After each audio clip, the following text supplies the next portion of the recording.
Bonjour les amis, bienvenue. Nous allons encore passer un bon temps ensemble. Alors, on va chanter, louer le Seigneur. Même si, je pourrais dire, c'est comme d'habitude, mais il faut jamais que ce soit une forme d'habitude, mais qu'on soit toujours comme si c'était la première fois qu'on le faisait, puis on découvrait, puis on s'émerveillait. Donc, on peut se faire ça. Et on appelle le Saint-Esprit à venir envahir nos cœurs, travailler dans nos cœurs et se répandre sur nous, en nous, passe à travers nous, par nous. Et la même chose dans vos maisons, là où vous êtes, vraiment que l'atmosphère puisse changer. Donc, louons le Seigneur, notre roi, le roi des rois. Seigneur, on est là. On est là avec des attentes envers toi. Et nous savons que tu peux les combler. Toi, notre Dieu. Toi, notre Seigneur. Toi, notre roi. Gloria Santa, Gloria Santa. Alléluia.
Je te prie,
Dieu.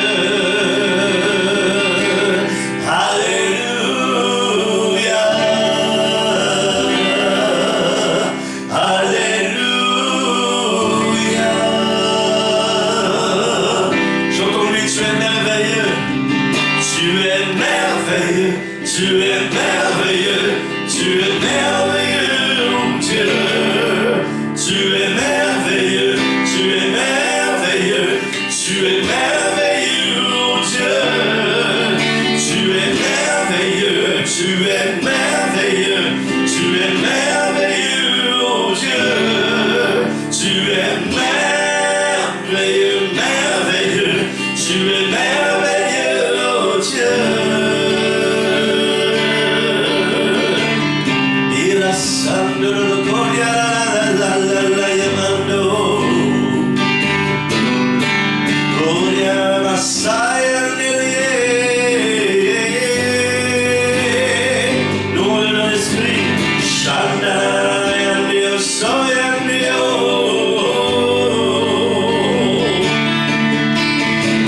Il a santo encore yandaye. Reçois un vent de joie, reçois l'onction de joie. Au nom de Jésus, que tous les jours soient brisés sur tes épaules. L'onction brise les jougs, brise le joug. Que tous les fardeaux que tu portes, que le Seigneur vienne et qu'il vienne t'aider. Que tu ressentes ce joug qui est léger. Tu viens de traîner, Seigneur. Tu viens de traîner, Seigneur. Tu viens de traîner. Tu viens mon aide, Seigneur.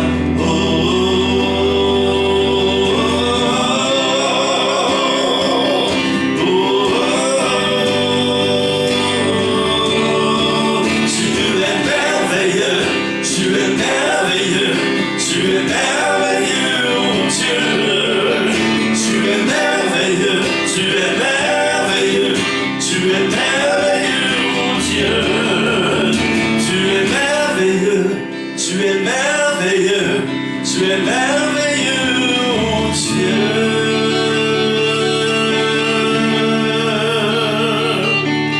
Oui, Seigneur, passe par ici. Come by here, oh Lord, come by here.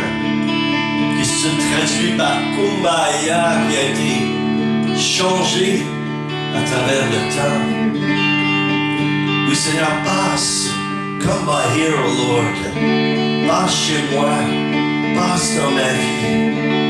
Que je puisse avoir, Seigneur, un pas de danse. Que je puisse avoir cette réjouissance profonde, cette allégresse que malgré toutes les épreuves, que la joie parfaite m'habite.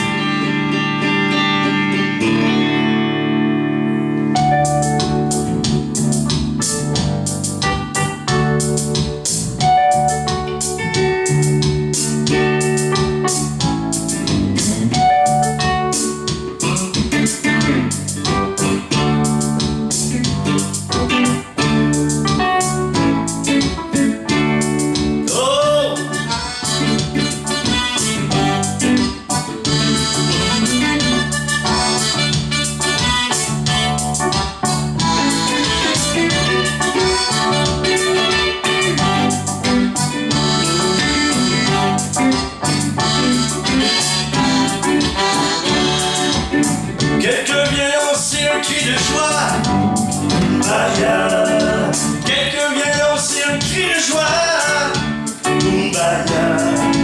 Quelqu'un vient lancer un cri de joie. Kumbaya. Kumbaya, Seigneur. Kumbaya. Hey, oh.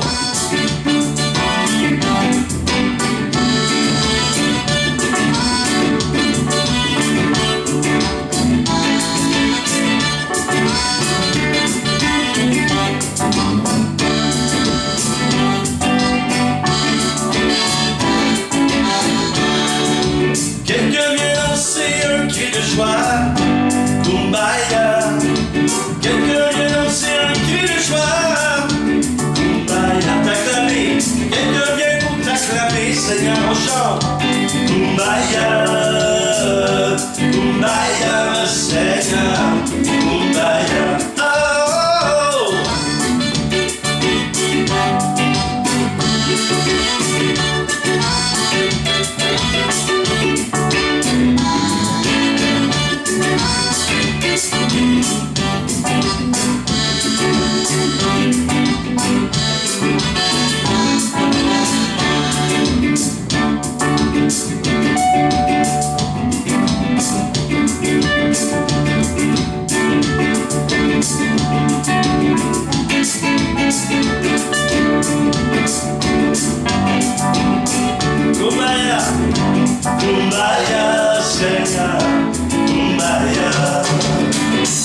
Kumbaya, Kumbaya, Seigneur, Kumbaya, Kumbaya, Seigneur, Kumbaya, Kumbaya, Seigneur.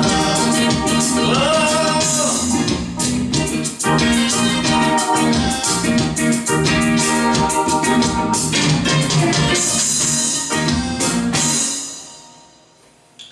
Nous sommes dans ta présence, Seigneur.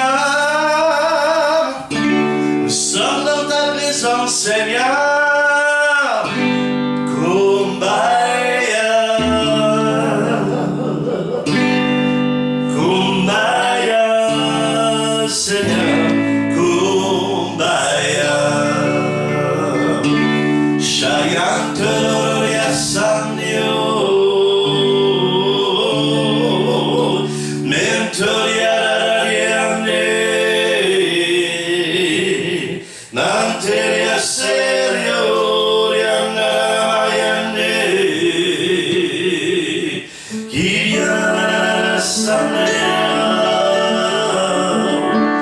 Esprit de révélation, agis. Esprit de révélation, agis. Alléluia.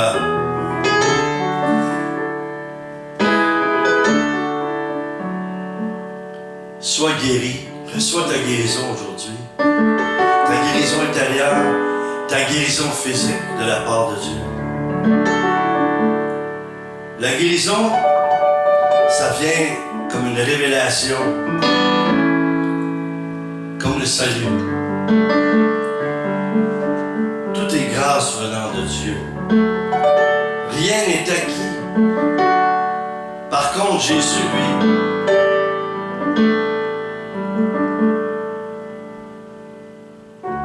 par sa mort sur la croix,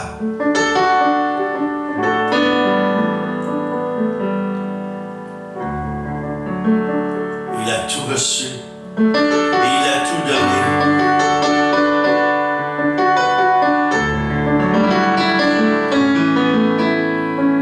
Alors c'est en ce moment qu'on peut recevoir ce que tu as pour nous.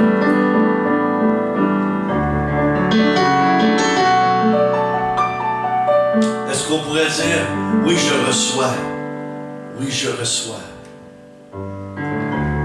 Seigneur, que celui ou celle qui est le plus loin puisse être le plus près maintenant.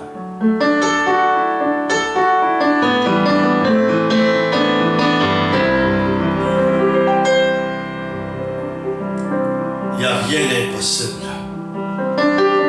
Si tu as l'impression que tu es dans un cul-de-sac, avec Jésus, tu n'es jamais dans un cul-de-sac. Tu n'es jamais devant un mur.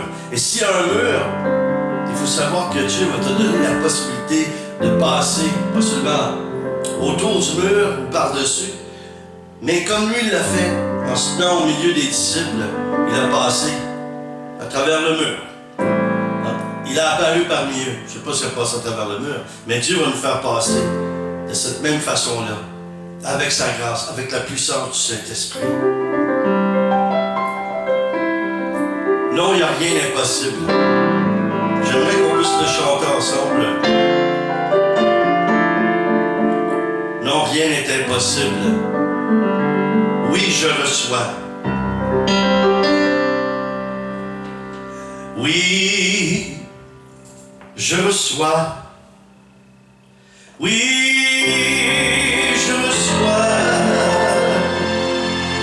Non, rien n'est impossible. Oui, je reçois.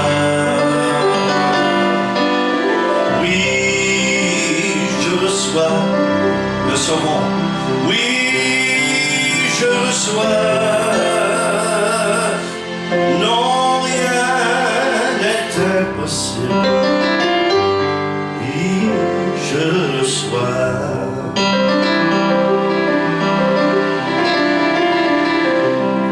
Laissez le Saint-Esprit faire son œuvre en ce moment. Seigneur, pour ceux qui ne te connaissent pas de façon personnelle, même parmi les chrétiens, c'est étonnant. mais ils ne te connaissent pas, Saint-Esprit, d'une façon personnelle. C'est toi qui nous parles. C'est toi qui nous inspires. Oui, Saint-Esprit, tu es l'Esprit du Père et de Jésus. Mais tu as ta propre personnalité. Tu es Dieu à part entière comme le Père et le Fils. Viens nous parler, Seigneur. Viens nous inspirer. Viens nous éclairer. Pendant que nous tous chantons, Seigneur, oui, je reçois.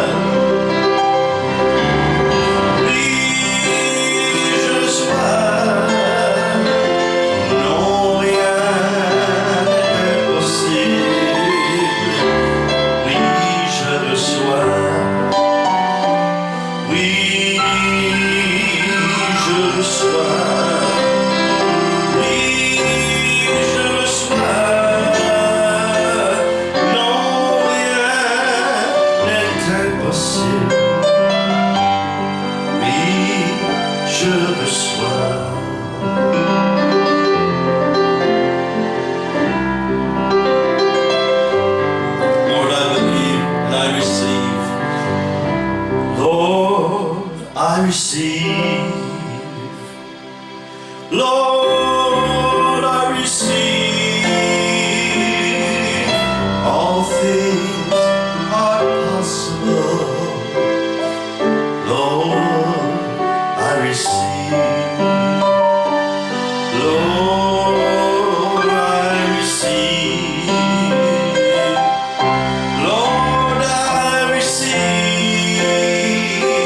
All things are possible. Lord, I receive. Non, rien n'est impossible. Seigneur, je reçois. Non, rien n'est impossible. Seigneur, je reçois.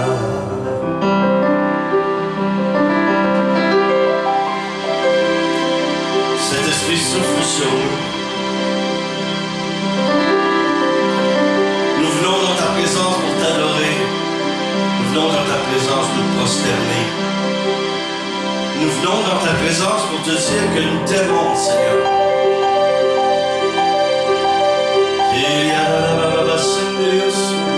Nous t'aimons, Seigneur. Nous t'aimons, Seigneur. Nous t'aimons. Souffle sur moi. Souffle de Dieu. Souffle sur moi. Esprit du Seigneur. Esprit du Seigneur. Alors que j'élève mes mains, oui, je me rends à ton Saint-Nom, je m'abandonne, Seigneur. Je me rends à ton Saint-Nom. Je m'abandonne à ton Esprit.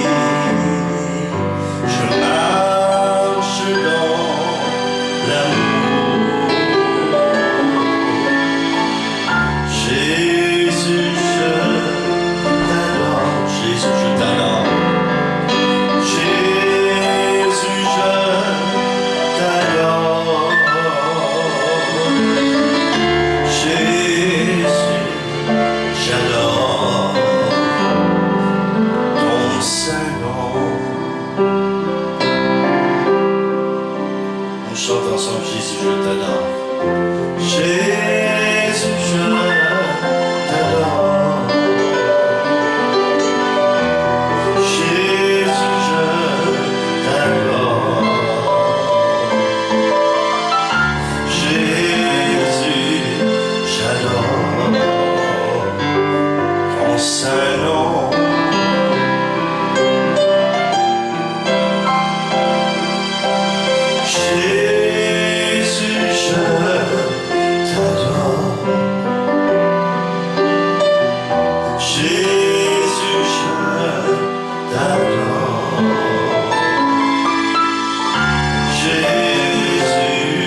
personnes qui sont en train d'écouter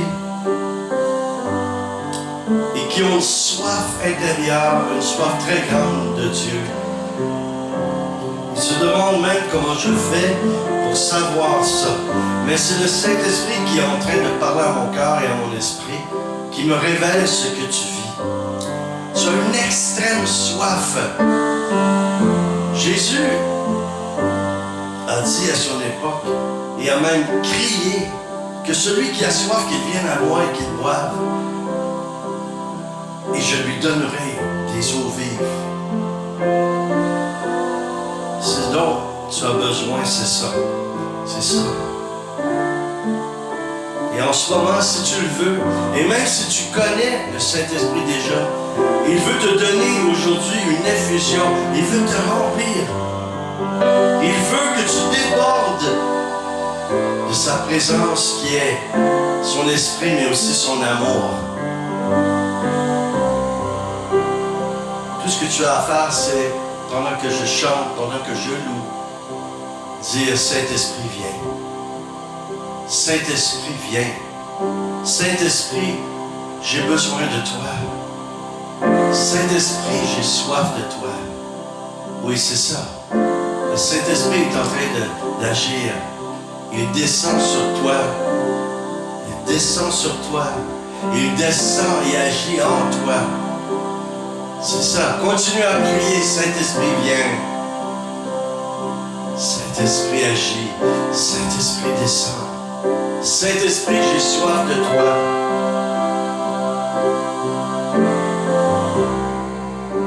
Le Seigneur veut nous faire vivre des moments d'amour, des moments de paix, des temps ou un temps de restauration dans cet instant présent.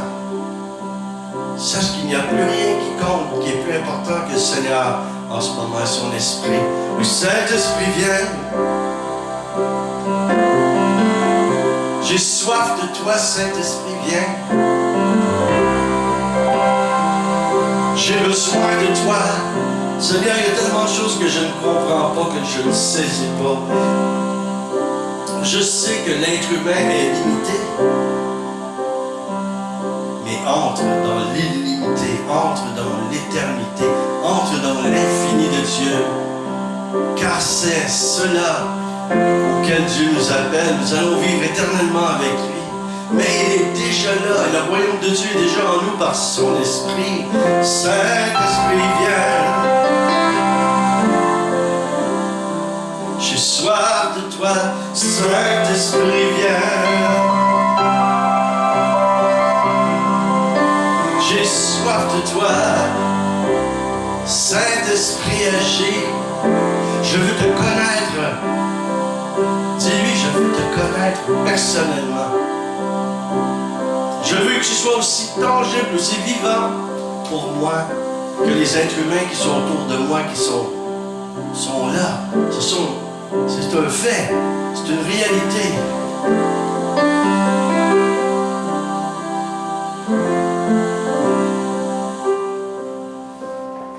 Nous tenons là où vous êtes, sur une terre sainte.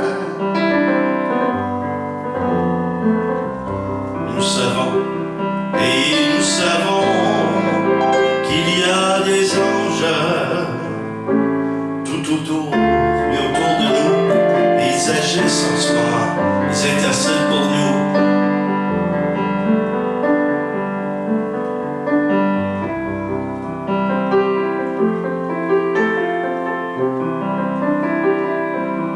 Oui, nous tenons en sa présence sur une terre sainte.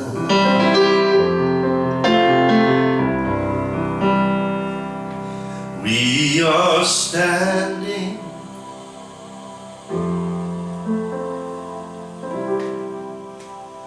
on holy ground,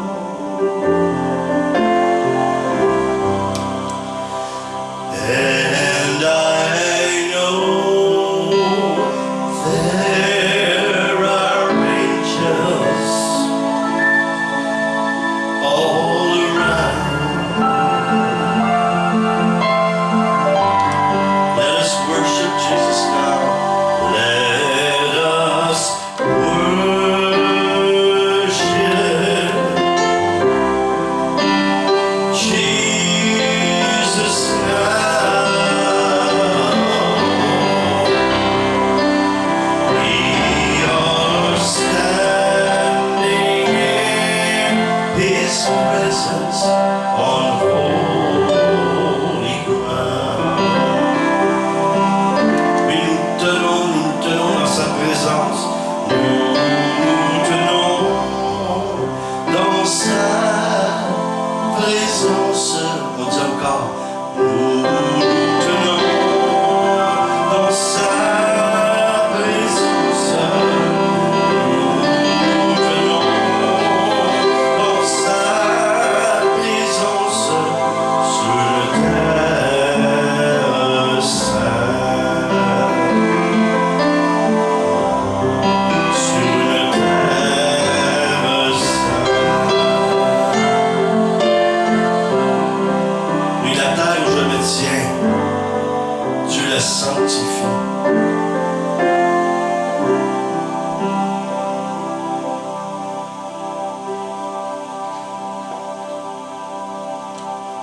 Aujourd'hui, encore un sujet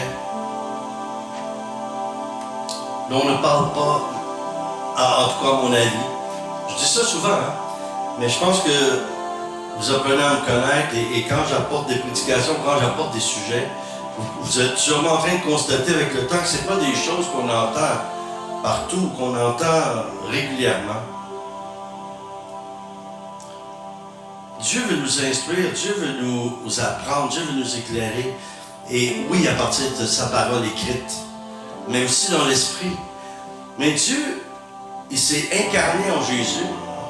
Et puis, pourquoi il a fait ça? Pour expérimenter vivre l'expérience humaine. Hein? Comme dans, je crois, Philippiens, ça dit qu'il n'a pas reconnu sa condition divine, son état naturel humain, plutôt surnaturel, mais il s'est anéanti. Hein? Il s'est laissé détruire. Il s'est laissé détruire pour que nous ayons la vie.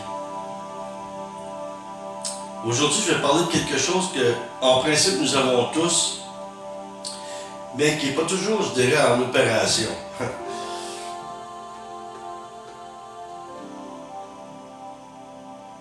Je vais faire mon possible pour vous en dire le plus possible avec le temps qu'on dispose.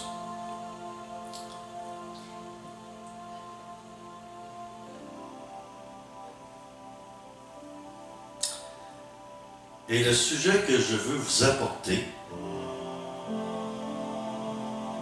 c'est quelque chose que Dieu a mis en chacun de nous comme être humain. C'est lui qui l'a mis là.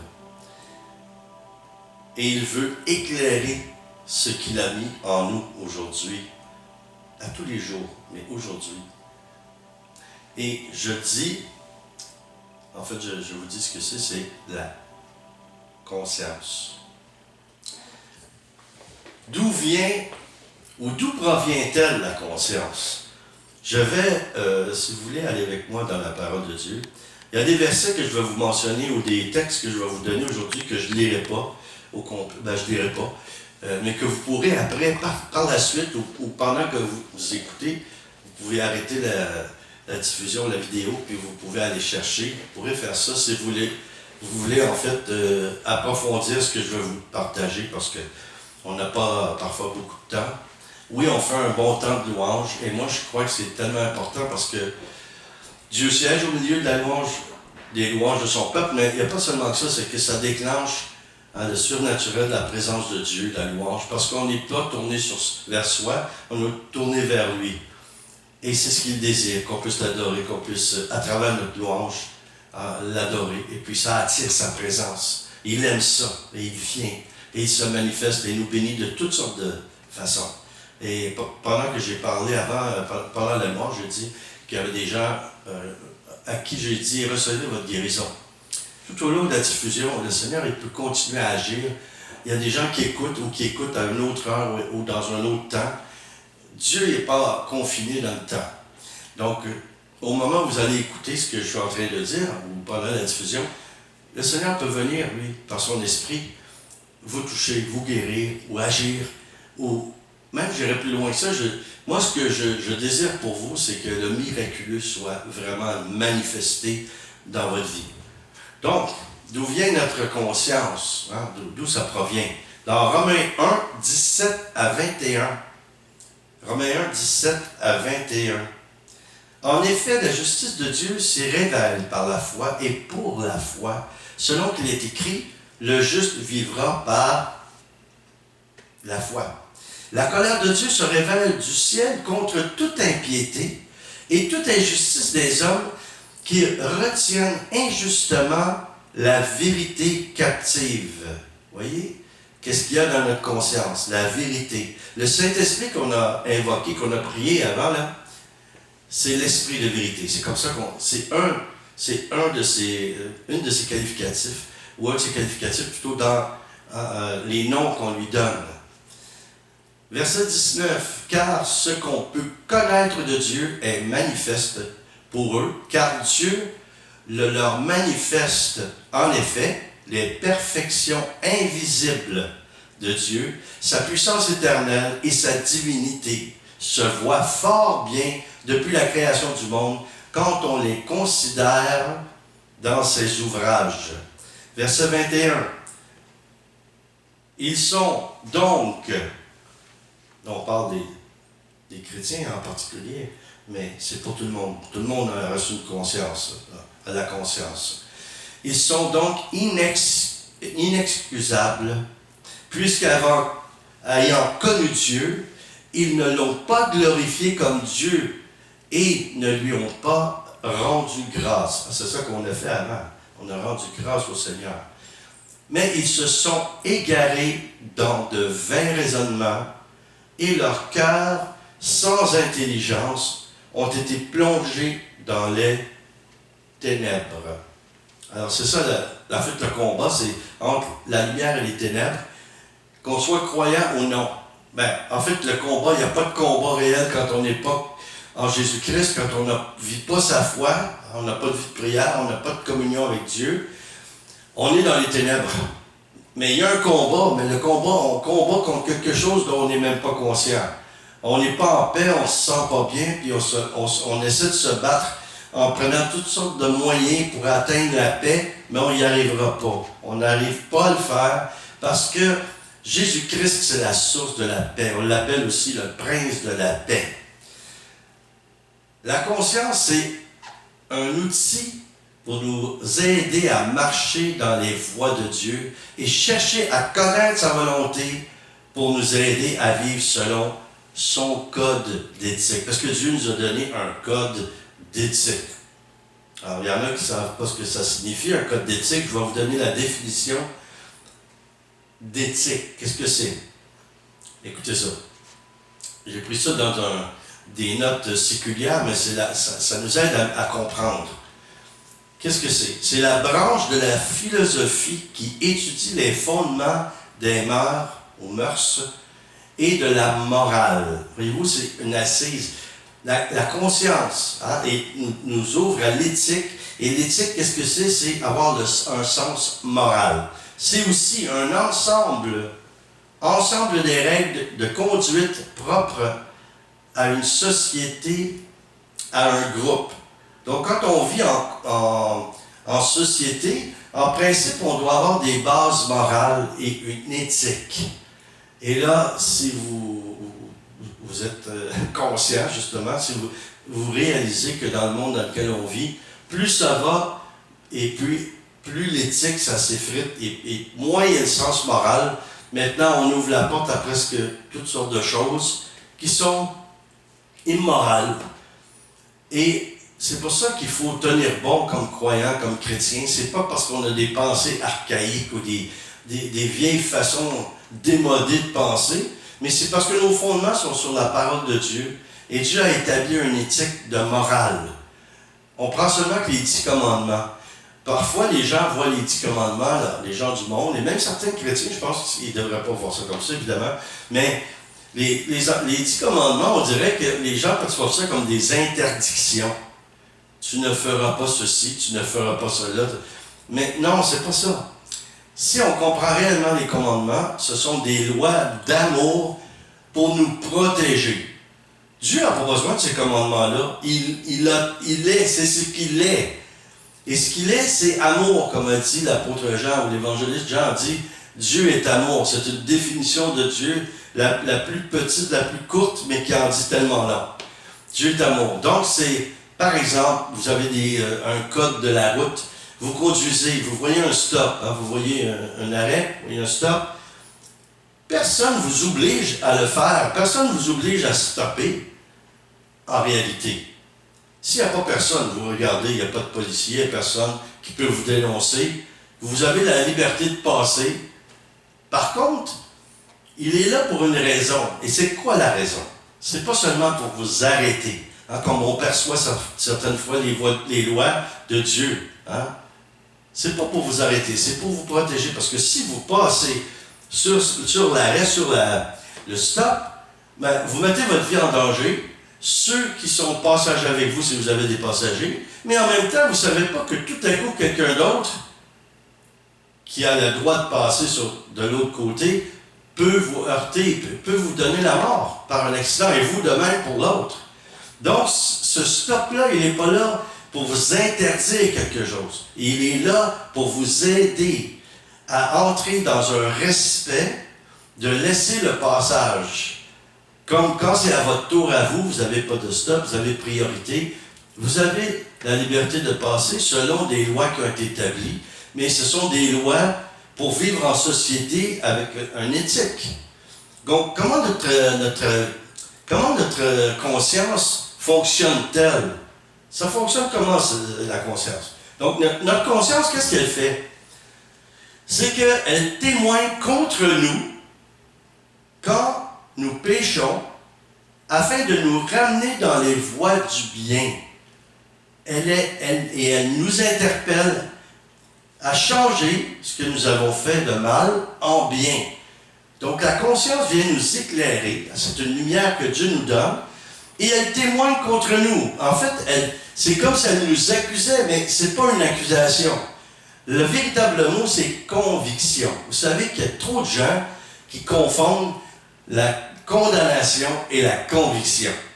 Quand un prédicateur apporte la parole, et c'est pire encore quand ce prédicateur-là, les gens savent qu'ils sont connus de lui ou d'elle, ils vont penser, même si c'est le Saint-Esprit qui dit quelque chose, ils vont avoir dans leur pensée, « Ah, c'est parce qu'il me connaît et il me vise, hein, il me pointe. » Mais je ne sais pas si vous avez vécu cette expérience-là. Moi, je l'ai vécu et beaucoup de gens me témoignent de ça aussi. Quand ils ont connu Jésus au début, là, et ils ont commencé à aller à l'église, ils entendaient les prédications, parfois, moi c'était la même chose, je pleurais à chaudes larmes. J'étais tellement touché par tout ce qui sortait de la bouche du prédicateur, et je disais à mes amis, c'est extraordinaire, on aurait dit que tout ce qu'il disait, ça allait avec ma vie, j'avais besoin de l'entendre. Ça, on appelle ça une conviction. Quand tu deviens chrétien, tu commences à marcher, tu commences à cheminer, et là, tout à coup, tu as une conscience, par contre, tu es encore plus conscient que si tu pêches, tu es conscient de ça, mais ce qu'on fait, c'est que on veut aussi vivre dans le péché, parfois, et on se dit, je ne suis pas prêt à changer sur tel point ou tel autre point. Le Seigneur, il est patient, il est amour, donc il va attendre. Mais quand tu commences à avoir une conviction, c'est parce que Dieu, lui, sait qu'il est le temps pour cette chose-là de disparaître ou d'être modifié ou transformé plutôt, ou changé dans ta vie pour que tu marches dans les voies du bien de Dieu, dans sa volonté.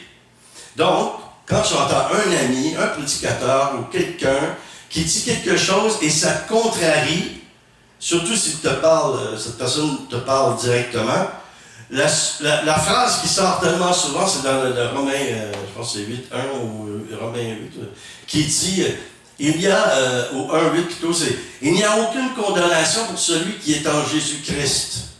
Alors cette phrase-là, ou ce verset-là, on l'utilise pour se défendre quand on n'agit pas bien, parce qu'au fond, on dit « Ah, tu me condamnes ou tu me juges ». Mais on ne se pose pas la question, tout à coup que c'est le Saint-Esprit qui est en train de me convaincre. Mais en fait, on le sait. Notre âme le sait, notre esprit le sait, que ce n'est pas une condamnation, c'est une conviction. Et c'est pourquoi on est porté à se défendre. C'est pourquoi on essaie de justifier notre péché. En disant, oui, mais, tu me juges, tu me condamnes, tu me juges, parce que j'étais dans une situation et j'ai fait ça, j'avais pas le choix. Oui, tu avais le choix. Et la plupart du temps, le choix qu'on fait, moi je dis, on appelle ça sauver sa peau. On essaie de sauver sa peau, on prend des détours, on va aller jusqu'à mentir, même si on est chrétien. J'espère que je ne déçois pas les gens qui ne vivent pas leur foi en Jésus-Christ encore, mais qui m'écoutent, là. Je ne veux pas vous décevoir, mais oui, vous savez, quand on est converti, là, c'est pas fille clochette qui arrive et qui nous donne un coup de baguette le lendemain. Oh, je suis une créature nouvelle, le passé est passé. Oui et non. C'est que c'est pas de la magie. Hein. Suivre Jésus, c'est pas de la magie, c'est de la foi. Et tu dois travailler à ton salut, que tu le veuilles ou pas, que tu crois à cette doctrine-là ou pas. Si tu marches vraiment avec Jésus-Christ, tu vas te rendre compte que les mots sanctification, purification et d'être émondé, c'est pas juste des mots. C'est une réalité que si tu suis vraiment Jésus-Christ, c'est ça que tu vas rencontrer et c'est là-dedans que tu dois entrer pour être transformé et de marcher de gloire en gloire. Comme il y en a qui disent, hein, et comme la Bible le dit surtout. Oui, on est appelé à marcher de gloire en gloire. Par contre, il y a un prix à payer, et le prix, c'est de prendre ta croix, te charger de ta croix, renoncer à toi-même, et suivre Jésus. Oh, je m'excuse, je ne serai pas populaire avec ce que je viens de dire là. Mais c'est ça la vérité. On est appelé à suivre Jésus, beau temps, mauvais temps, que ça aille bien, que ça aille mal, qu'importe, il faut faire tous les efforts avec la grâce de Dieu, parce qu'elle est là, la grâce de Dieu. Il faut la saisir et dire, OK, Dieu vient de m'éclairer, ma conscience est éclairée, je suis devant une croisée de chemin, qu'est-ce que je fais? Est-ce que je passe par le chemin difficile ou j'essaie de m'évader par le chemin facile? Moi, je peux vous certifier que si vous prenez le chemin qui est le plus difficile, il va être moins long et vous allez avoir des résultats plus vite. Et vous allez avoir des expériences qui semblent négatives au départ, mais qui vont devenir une force et qui vont devenir des éléments positifs dans votre vie par la suite. Mais celui qui fuit, savez-vous ce qui se passe? C'est qu'il passe par ce chemin-là et sans s'en rendre compte, parce qu'il va essayer de diminuer la douleur, il va essayer de s'évader, de ne pas confronter, pas être confronté, pas prendre ses responsabilités d'une certaine manière. Mais il va faire un tour, puis il va revenir au même point où il a le choix de prendre le chemin facile ou de prendre encore le chemin difficile. Alors moi, je te dis, mon frère, ma soeur, là, quand tu es devant une problématique, là, vas-y, fonce, parce que Dieu est avec toi là-dedans. Oui, tu vas peut-être avoir des blessures, peut-être que ça va être difficile, mais tu vas en sortir toujours grandi si tu prends le chemin qui semble le moins facile. Mais si tu prends le chemin difficile, Dieu va t'accompagner. Si tu prends le chemin facile, il va te laisser à toi-même et tu vas finir par avoir les fruits qui ne sont pas des fruits de Dieu, qui sont des fruits de la chair ou des fruits humains qui vont faire que tu vas revenir encore dans le même problème. Alors, j'ai une question pour vous, c'est pourquoi, si tout le monde a une conscience, y a-t-il des gens qui font des choses atroces? On se demande. On pense à la dernière guerre mondiale, sans nommer les instigateurs de ça, mais même encore aujourd'hui. Pourquoi y a-t-il des gens qui sont méchants, volontairement méchants? Pourquoi c'est comme ça? Est-ce que c'est parce qu'ils n'ont pas de conscience? Non, c'est parce que leur conscience est enténébrée. Ils ne voient pas clairement. Je vous témoigne de quelque chose. C'est un fait vécu. C'est un missionnaire qui était au Mexique. Et puis, il allait témoigner de sa foi, évangéliser dans les bidonvilles, dans la brousse. Il allait dans les petits villages. Et un jour, il pleuvait à torrent. Et il s'en allait dans une Jeep. Et puis, il y avait de la boue. Il y avait l'eau produisait de la boue sur la terre, tout ça. Puis, sa voiture était pleine. Et tout à coup, il voit une petite Mexicaine d'environ 6-7 ans qui est là et qui demande de l'argent. Puis elle faisait signe, donne-moi des pesos, donne-moi des sous, et puis je vais laver les phares de ta voiture pour que tu puisses voir, parce que il voyait presque plus, et il commençait à faire noir. Alors, il lui a donné quelque chose. Mais ensuite, il est parti, puis il a dit au Seigneur, « Seigneur, pourquoi tu fais rien? Pourquoi tu laisses ces choses-là arriver? » Parce qu'elle était à la rue, la petite fille, là. Et peut-être qu'elle devait, comme j'en ai rencontré, je suis allé évangéliser au Brésil ou d'autres places, il y avait des groupes, des gangs de rue qu'on appelle, là, des petits groupes de jeunes, et ils nous ont confié que s'ils ne rapportaient pas de la nourriture ou de l'argent à la maison, les parents les maltraitaient, les parents les blessaient, et parfois même, ils prenaient la nourriture et ils ne leur en donnaient même pas. Et ça, on voit ça dans beaucoup de pays comme ça. Donc, il a dit au Seigneur, « Pourquoi tu laisses faire ça? » Seigneur, pourquoi tu fais rien? Et là, le Seigneur lui a répondu. C'est peut-être une réponse que Dieu veut te donner à toi quand tu vois des situations comme ça, ou dans ta propre vie, ou dans ton propre pays, tu vois des gens, pourquoi il y a des itinérants, pourquoi, Seigneur, tu fais rien? Et là, il a répondu au missionnaire, oui, je fais quelque chose, et j'ai fait quelque chose. Il a dit, je t'ai fait. Je t'ai fait.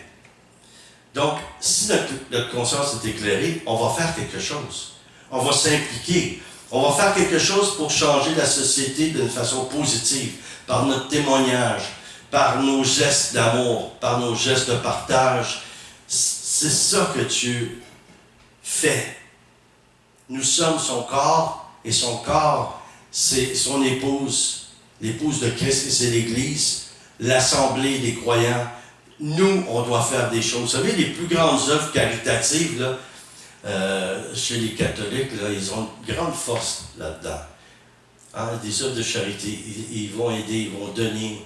Les soupes populaires, c'est presque tous des communautés religieuses qui ont initié ça. Mais c'est une façon à Jésus d'agir.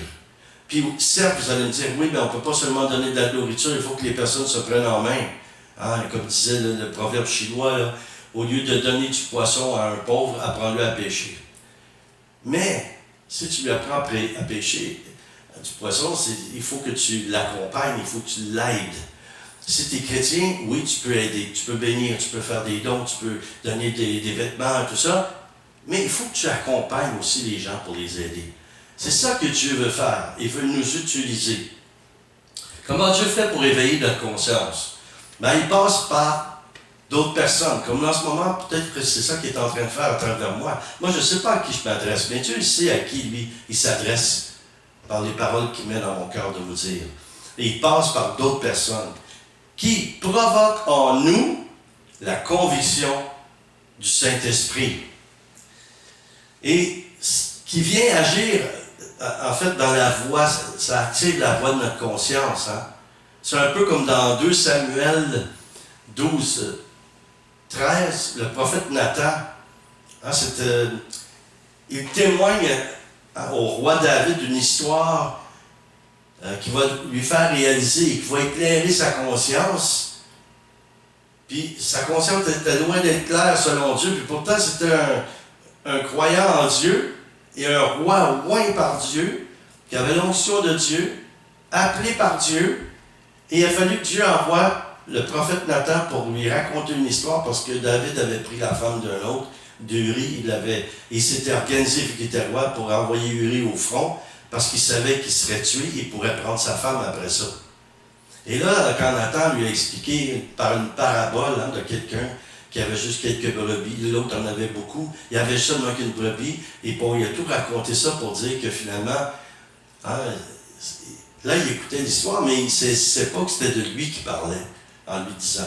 Et là, il a dit, qu'est-ce que tu ferais avec un homme, qu'est-ce que tu ferais avec quelqu'un comme ça? Puis là, tout à coup, il dit, cet homme mérite la mort. Voyez-vous comment on voit souvent les autres, et puis il faut regarder les autres à travers les yeux du Seigneur. La miséricorde, la patience.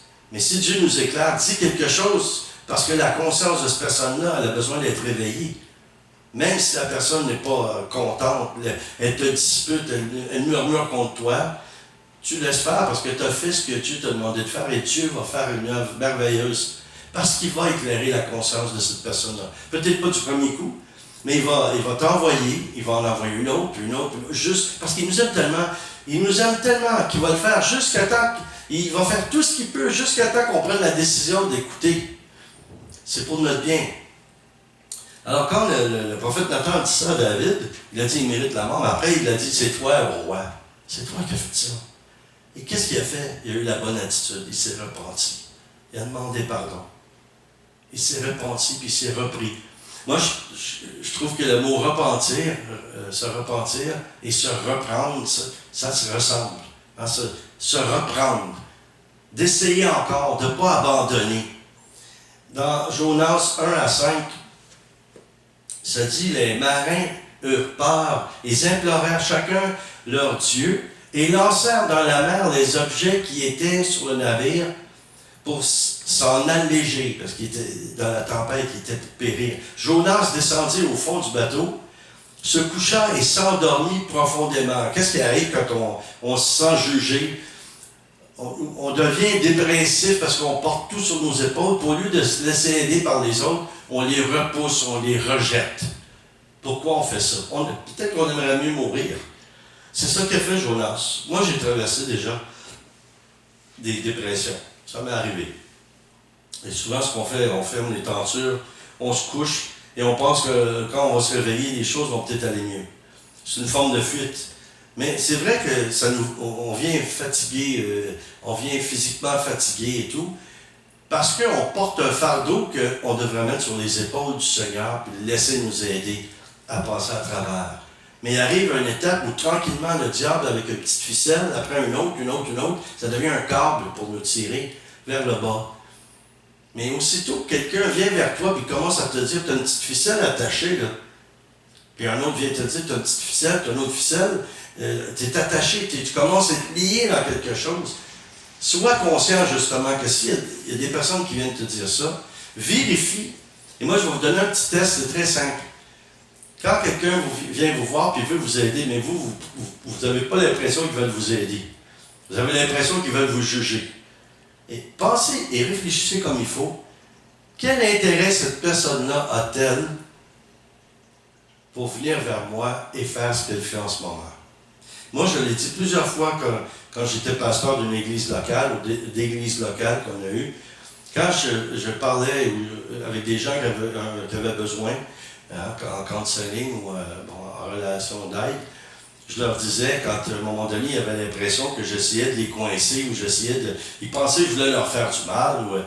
Pourquoi? Parce que, justement, leur conscience était enténébrée. Et je leur posais cette question-là. D'accord, alors quel intérêt que j'ai à te dire ce que je te dis là?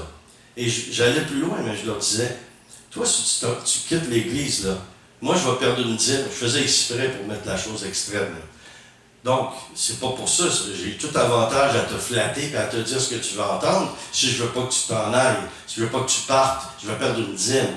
Je vais perdre des services que tu apportes. Je vais perdre plusieurs choses que tu apportes à l'Église. Je vais les perdre. Si je dis comme toi et si je vais dans le sens de tes pensées, tu vas demeurer. Mais sache une chose, mon intérêt, c'est de te faire du bien. Je suis prêt à te perdre. Mais je crois et j'espère que non, parce que je veux que tu sois bien, je veux que tu sois en paix, je veux que tu sois heureux, que tu connaisses le bonheur que l'Évangile promet. Proverbe 28, 13, et je vais terminer avec ça. Je vais terminer là. Proverbe 28, 13. Celui qui dissimule ses fautes ne réussit pas, mais celui qui les confesse et les délaisse trouve la compassion. Et c'est ça, en fait, qu'on cherche. Quand on s'exprime, on a mal. Vaut mieux l'avouer, j'ai mal, parce que je sens qu'il y a quelque chose que je fais. Je sais que c'est pas bien ce que je fais, mais j'ai besoin d'aide pour m'en sortir.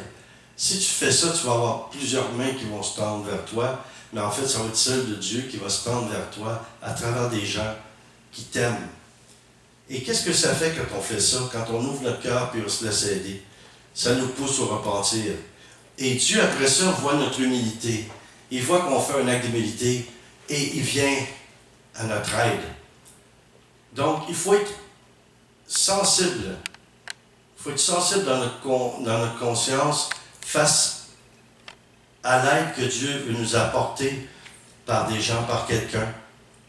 Et on doit tenir compte que notre conscience, c'est quelque chose qu'il faut considérer qui est vraiment essentiel. C'est un must. Il faut vraiment demander à Dieu de nous éclairer, de nous aider pour que notre conscience soit en action, soit en opération. Parfois, notre conscience peut être aussi notre meilleur guide. Vous savez, il y en a qui disent « Ah, moi, je suis chrétien, je prie, j'ai jamais entendu la voix de Dieu. » Mais moi, je vais te prouver que tu l'as entendu plusieurs fois, mais tu ne savais pas que c'était lui qui te parlait. Parce que le Saint-Esprit te parle à travers la voix de ta conscience. On doit compter sur l'aide de Dieu pour l'entraide. On doit lui faire confiance. Puis il va venir nous aider et nous parler, nous éclairer dans notre conscience. J'aimerais qu'on puisse terminer avec une prière, évidemment. Et je sais qu'il y en a qui m'écoutent en ce moment, qui pensent à d'autres personnes, qui se disent « J'ai essayé de les aider, j'ai essayé de leur parler, mais ils ne veulent rien entendre. » Je peux vous dire une chose qui est certaine, quand vous parlez à quelqu'un, et vous les conseillez avec amour, parce que c'est ça votre but, c'est que Dieu puisse les aimer et vous manifester cet amour de Dieu-là, et même l'amour du cœur, l'amour humain que Dieu a mis pour cette personne-là. Sachez que même si en apparence, il n'y a rien qui s'est produit tout de suite, et vous avez l'impression qu'il ne vous écoute pas, sachez que leur esprit capte ce que le Saint-Esprit a mis en vous, par des paroles de réconfort, des paroles d'encouragement, même si ils seraient furieux après vous, en colère, et vous disent des trucs qui n'ont aucun sens. Réjouissez-vous parce que Dieu a fait une semence. Et tout ce que Dieu plante finit par porter du fruit, ça finit par pousser.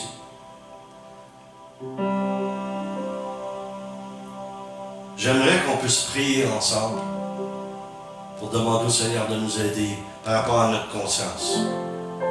Qu'on puisse entendre la voix de Dieu encore plus clairement à travers ce moyen qu'il a mis en nous.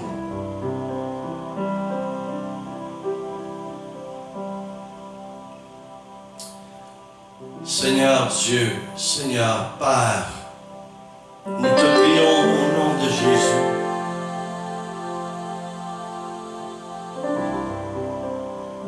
Viens activer, stimuler notre confiance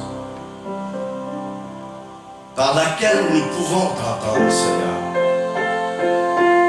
Que nous ayons des raisonnements et des réflexions remplis de ta sagesse.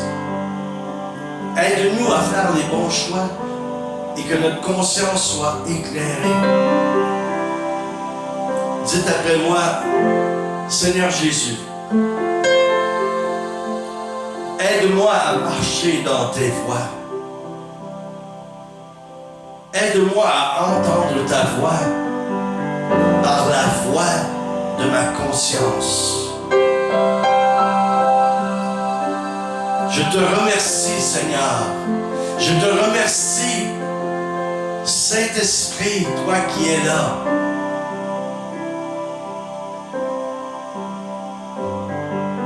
De m'éclairer, toi qui es la lumière qui nous a été envoyée par le Père. Merci, Saint-Esprit.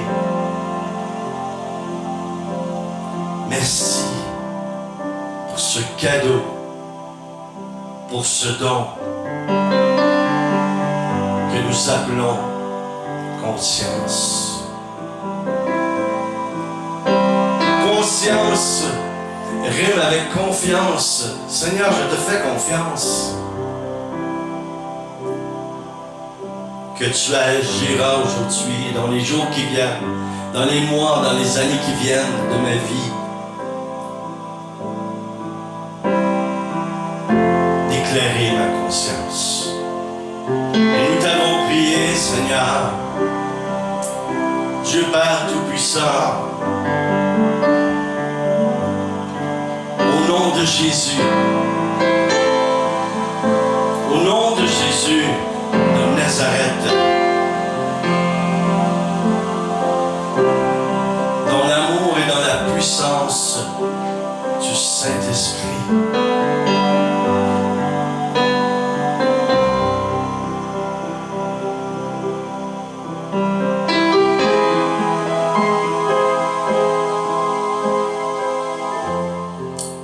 S'il vous plaît, n'oubliez pas de nous faire parvenir vos dons à ministèrebn.org. Merci à ceux qui ont déjà envoyé. Nous apprécions tellement et on a tellement besoin pour avancer, surtout dans ce temps. Alors, vous savez, c'est un des moyens qu'on a, c'est de faire ce que nous faisons maintenant. Alors, on a été bénis par vous, on a pu avoir certains équipements pour diffuser, mais on a encore besoin, comme vous, de rencontrer nos obligations chaque mois. Donc, merci pour vos dons. Merci pour votre aide aussi. Il y en a qui nous aident d'autres façons aussi, qu'on a l'occasion de rencontrer ou de voir, même si on ne peut pas se voir beaucoup entre nous. Et merci de prier pour tous les projets qu'on porte dans nos cœurs. Et je vous demanderai aujourd'hui spécialement de vous unir à nous, à moi, que nous puissions prier pour nos pasteurs, que nous puissions prier pour nos assemblées respectives, pour que les choses redeviennent plus normales qu'en ce moment. Alors, nous savons de plus en plus que les choses ne reviendront peut-être plus jamais comme avant, mais elles peuvent s'améliorer. Et c'est ce qui est en train d'arriver. Les choses s'améliorent, même si on pense qu'elles se détériorent. Le peuple de Dieu s'approche de plus en plus de lui, et les gens qui sont loin de lui s'approchent de lui. Alors rendons grâce au Seigneur pour ça.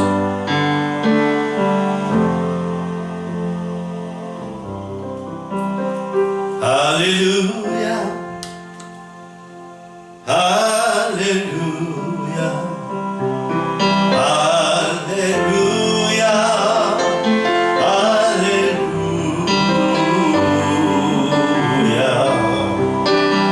On chante ensemble. Alléluia, Alléluia, Alléluia, Alléluia.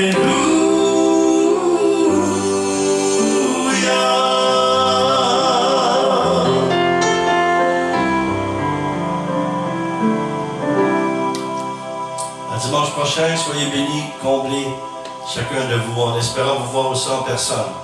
Au revoir.